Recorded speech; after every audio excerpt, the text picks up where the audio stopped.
Didn't come to a very modern setup here, but you can tell it is a working farm.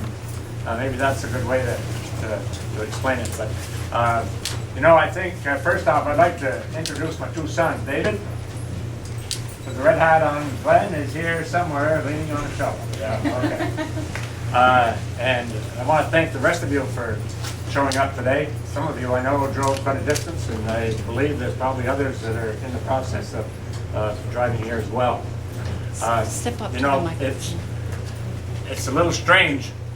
As most of you know, I wear two hats on occasion, and the last 2 days I was wearing a DFA hat. I was in Kansas City for a corporate board meeting with DFA. And on the way home, Tricia called, and Tricia and I talked 2 or 3 times, and with a few others. Then I began to get other calls. One was from Kansas City, where I just left. McNall, what are you doing to us? Why didn't you tell us about this? Because you just left here and didn't indicate in any way, shape, or form that you've been approached by the congressman to do something like this. I said, well, believe it or not, I didn't know it until after I left.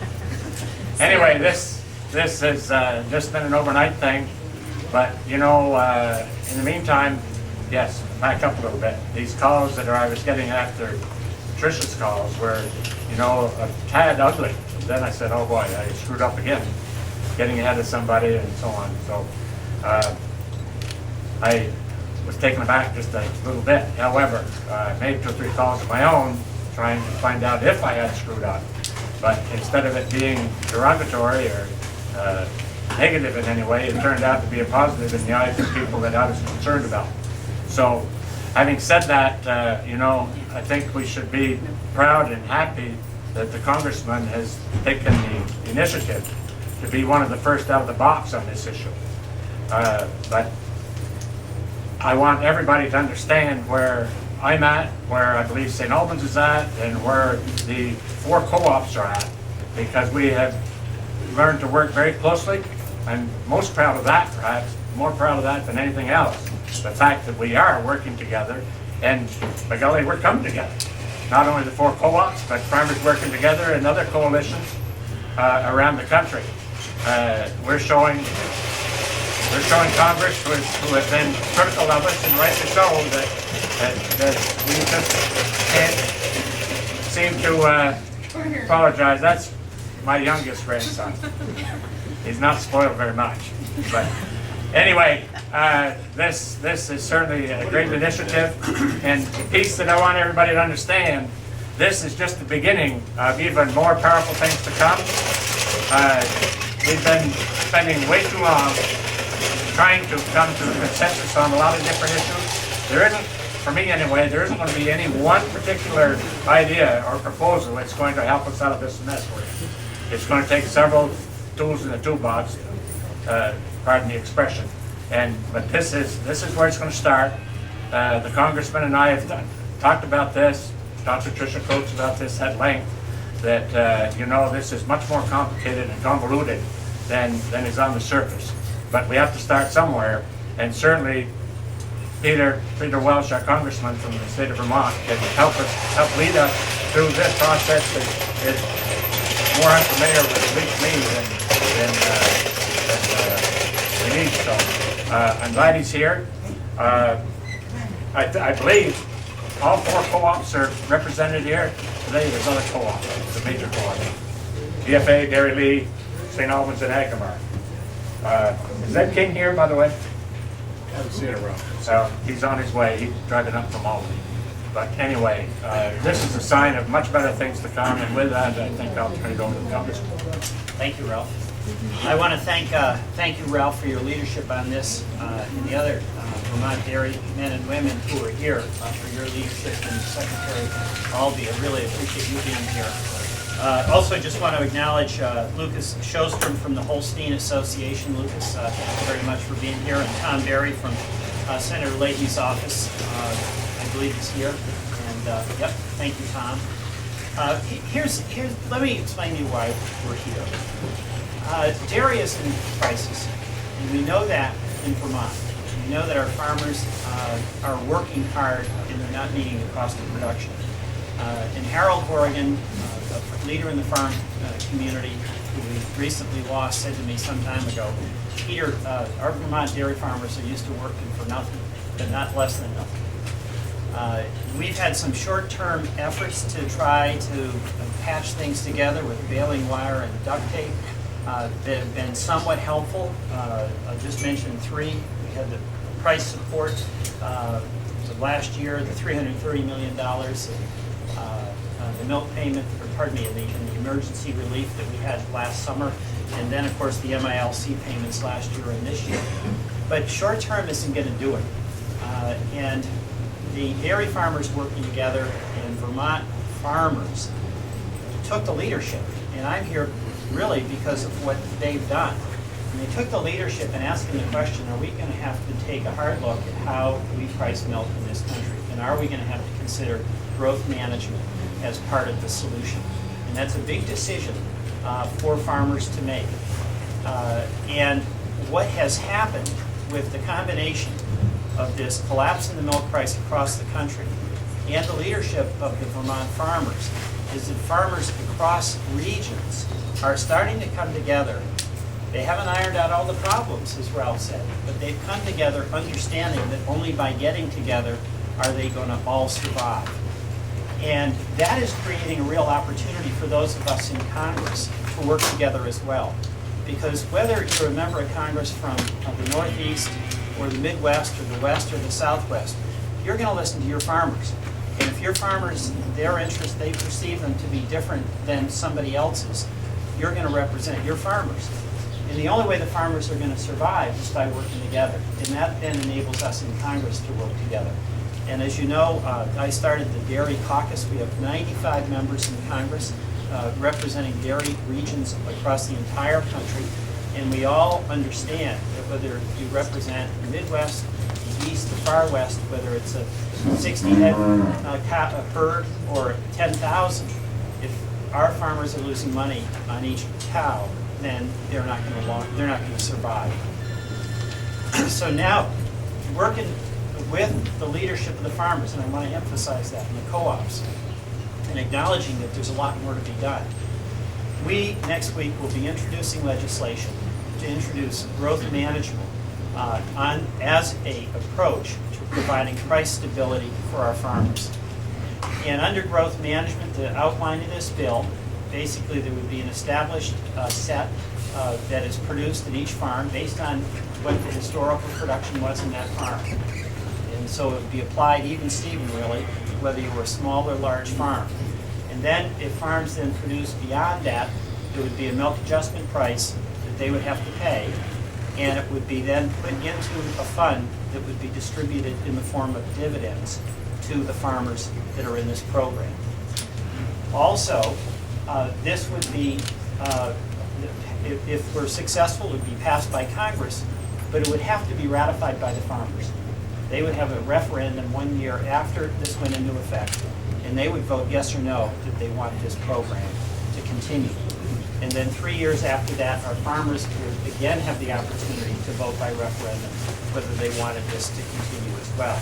So the recognition in this legislation is at the end of the day, the farmers have to be in charge of their own future. Obviously, they are on their own farm, but when it comes to the pricing policy, we want to listen to the farmers and get your verdict on whether this will or won't work. Is it meeting your needs or isn't it? So next week, Congressman Costa from California and myself, along with other members in Congress from several regions, are going to introduce a growth management bill that follows those outlines. Again, I want to emphasize what Ralph said. It's a beginning. It's going to begin that conversation that needs to start if we're going to get long-term price stability for our dairy farmers in Vermont and around the country. So I want to thank the leadership of the Vermont farmers. I want to thank Secretary Albee, who's going to speak now, and say, let the work begin. Thank you. Secretary Albee. Thank you. Thank you, Congressman. We've recognized for some time that the current pricing system is broken and that the volatility that's taking place in the pricing in the dairy sector, which is not a free market system by any stretch of the imagination. It doesn't work for farmers, it doesn't work for their families, it doesn't work for local communities, and it doesn't work for a working landscape. And this process that is begun by the congressman and his colleagues is a beginning of a process that's very badly needed, and it shows that the co-ops are coming together, their leadership is coming together, the dairy farmers working together, and Holstein, who have been champions of this process as well, recognize as well. And I must say my colleagues, many of the ag commissioners across the country, also recognize that this change is badly needed because it's not serving anyone. It's not serving anyone in terms of what's needed for our communities in Vermont and across the Northeast and across the country. So I'm pleased that the process has begun and that the congressman and others are taking the leadership to begin it. And I think we all pledge our support to working with him and others to make sure that it happens as quickly as possible. So thank you very much. Thank you, sir. Now I'd like to introduce Amanda St. Pierre and Bill Rowell, dairy farmers working together. They have done incredible work, not only within Vermont and helping to bring Vermont farmers together, but spending their time and their money to reach out across the country and build regional cooperation that is so essential to our ultimate success. Amanda, Bill? This is a very exciting day for Vermont, and not just for dairy farmers. I believe it's for all Vermonters, because this legislation helps dairy farmers continue, and it puts money back into the economy, because stabilizing the price of milk does that for all Vermonters. It ensures a working landscape continues here, not just for us, but for the ski industry, for tourism, and basically for the economic windfall for the greater state. And we're all Vermonters here, so that's very important. I just want to quickly just say, that leaders lead in very difficult times. Thank you, Congressman Welch, because you've been leading this state for quite a while. You started the Dairy Caucus on our behalf. Change is very scary, but it is necessary. We're going to continue to work with our greater counterparts from across the nation. This is the first step. We're confident that we can work out whatever disagreements come our way, whatever challenges and obstacles, because through conversation, we can mediate our differences, and a producer's voice is the voice that counts in this process. Thank you, Congressman Welch. Thank you to your staff. We will pledge to work very hard with you and for you. Thank you. Thank you. Thank you.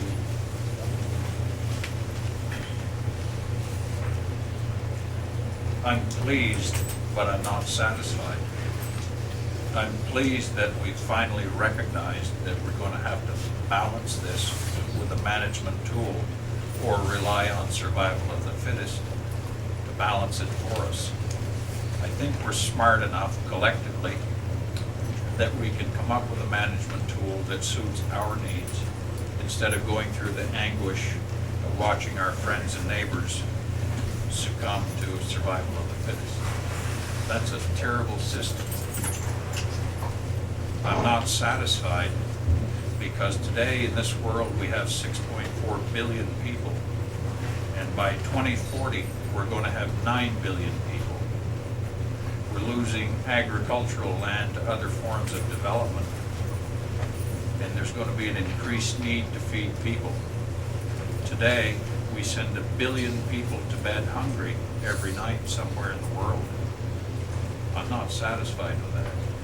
We're farmers, we produce food and feed people. We're proud of that. That's what we do.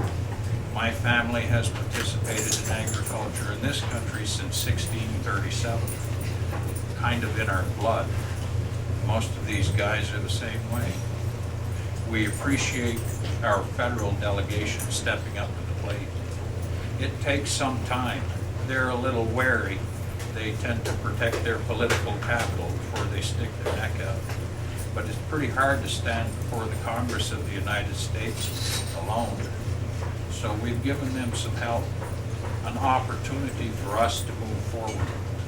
And when we finally get something in place and our neighbors are all smiling and the people are fed, then I'll be satisfied. Thank you, Bill. And our last speaker is Bob Foster, active farmer and director of Agrimart. Bob? I'm certainly glad to be here today and stand shoulder to shoulder with all the rest of you that have worked this hard on this. One of my concerns is that we've recognized the problem for quite a while now. And finally it's gotten bad enough across the country, so maybe we can all get together around common objectives of trying to change the system that more reflects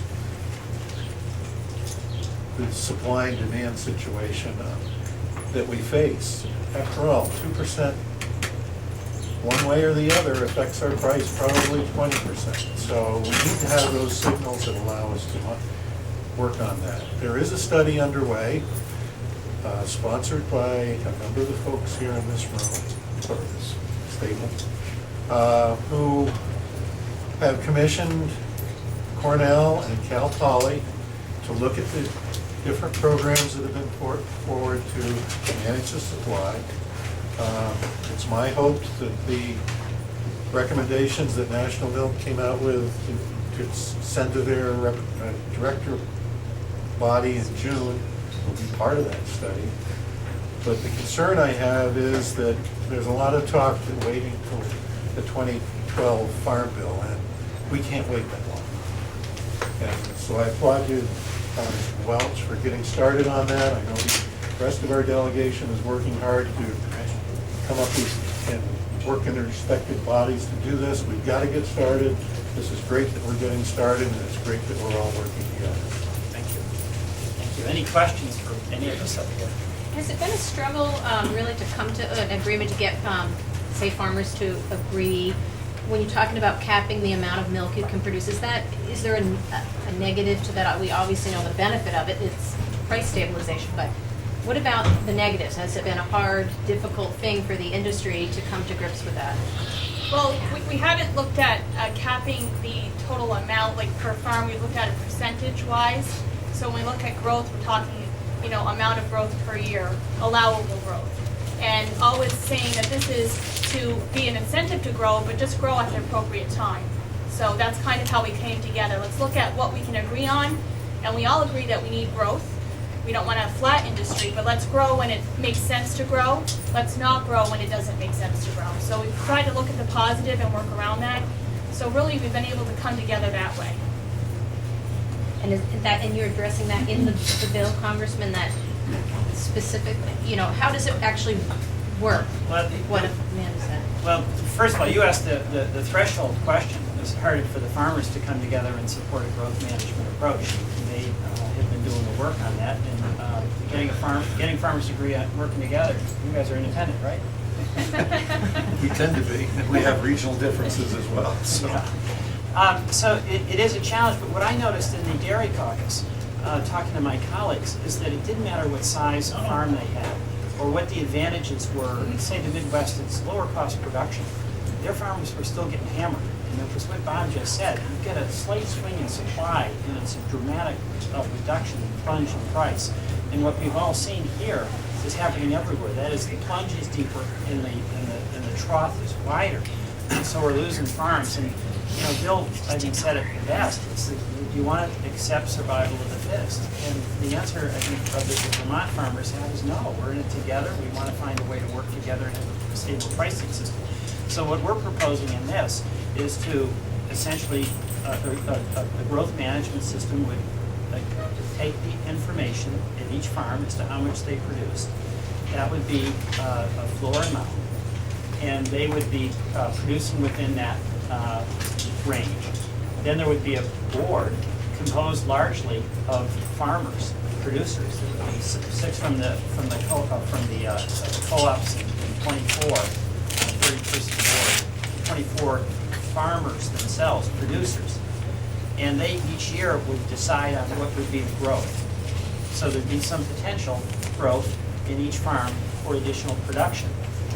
Then if a farm decided that they wanted to produce beyond that, they would pay a fee. It would go into a bank, in effect. It would provide a dividend check to the other farmers who stayed within the growth management targets. So this would really be managed largely by the farm community. And it would be represented on a regional basis, but it would be with the knowledge that there must be some growth management in supply in order to have the alignment that's been missing between supply and demand. And as I mentioned, this would not go into effect until farmers, under my draft legislation, until the farmers had a referendum approving it. And then 3 years after it had been in effect, it would be under the draft legislation, another referendum by the farmers. So this has got to be a farmer-decided deal. It's not a government-imposed solution. It's a farmer-created and proposed solution. And then the farmers, there's much more work to be done. Frankly, the hard work is going to be here if we're successful in Congress, because they're going to have to get the farmers to make that decision that, hey, this is what we need to do. Bill? Farmers tend to be generally agreeable people, depending on what you ask of them. If you ask them to improve something for a neighbor that can't do something for themselves, you will find farmers rally. If you try to do something with the possibility of their production or the number of cows that they're allowed to milk, that tends to look divisive to the farmer. So they're skeptical. No one likes change that they're unsure of. We're trying to make sure that we know where we're headed. We're all getting on the same page as the crisis deepens.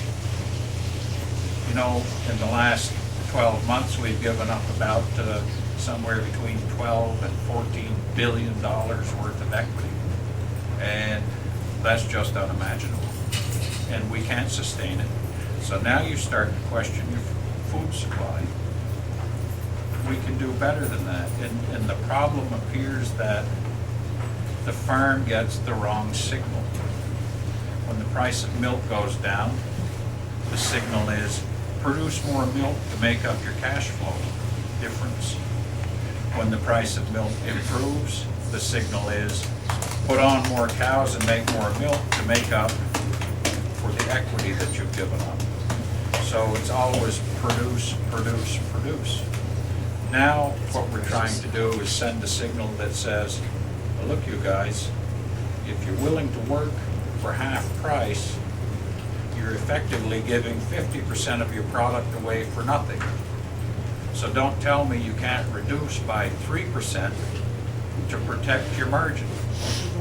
And we finally get it, don't we? And that's kind of exciting. So while farmers may not be real quick to respond to a new idea, you'll find that as this crisis goes deeper, they'll respond. So we're responding. Congressman? Yes. Hi. Hi, Yes.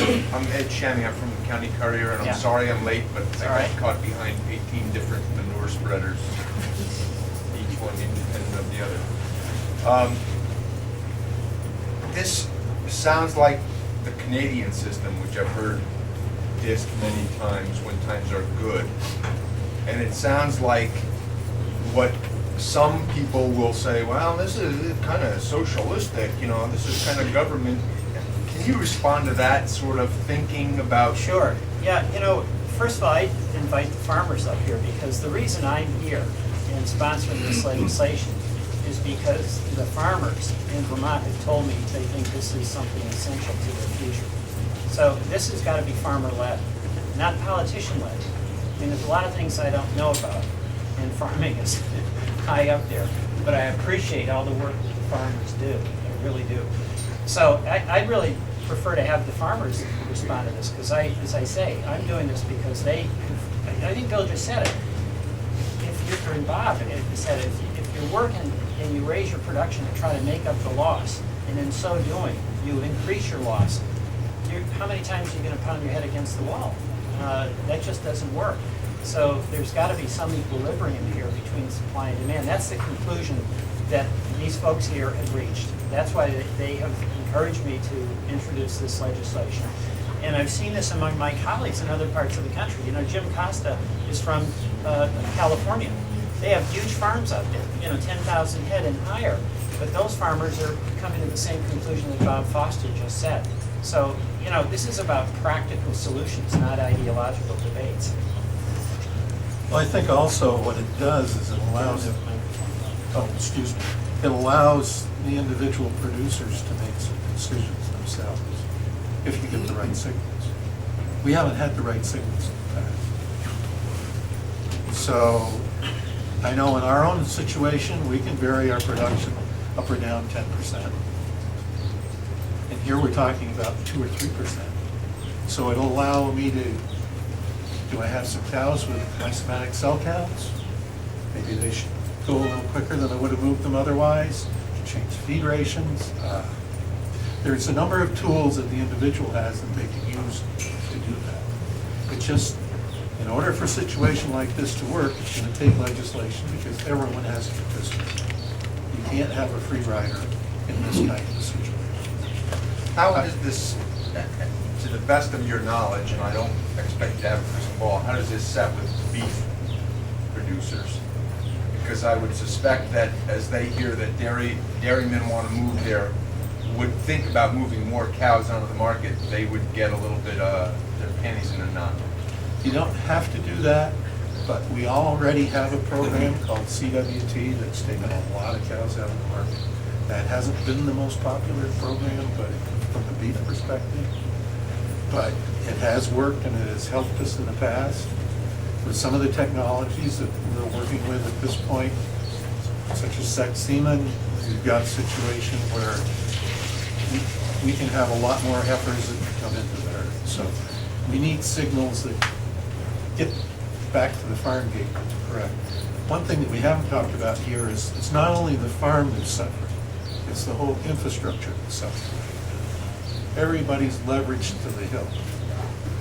So this is helping bring people together as well, I think. Back in 1985, I was on a national commission to look at dairy policy.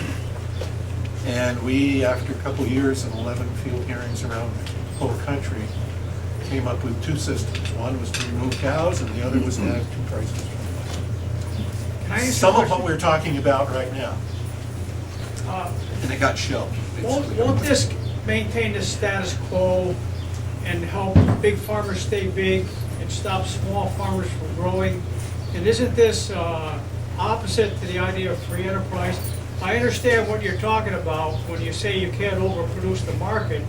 On the other hand, it seems to me this inhibits business growth on a man who's a good manager would like to have a bigger farm.